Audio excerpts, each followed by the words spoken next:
இந்த பாட்டுக்கான அர்த்தம் என்ன கரெக்டாக எக்ஸாக்டாக வந்து நமக்கு புரிஞ்சது இப்போ இந்த லொக்கேஷனில் வந்து பார்த்ததுக்கப்புறம் தான்.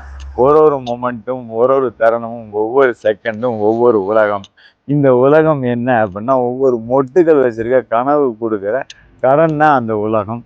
இது வந்து அப்படியே கடந்து போயிட்டே இருக்கும். ஒரு தருணமும் ஒவ்வொரு நிமிடமும் முடிஞ்சு போயிட்டே இருக்கும். இதை வந்து நமக்கு கொடுக்கக்கூடிய கடனை வந்து நம்ம அப்படியே கேப்சர் பண்ணி இங்கே வச்சுக்கிட்டோம் அப்படின்னா ஃபோல்டர்ஸில் இருக்கும். அடுத்தடுத்த செகண்ட் அடுத்தடுத்த உலகம் நமக்கு கிடச்சிக்கிட்டே இருக்கும். ஸோ இங்கே ப்ரெசண்டில் இருக்கும், பாஸ்ட்டு இங்கே இருக்குது. ஸோ நம்ம என்டையர்லி வந்து கனெக்டடாகவும் இருப்போம்.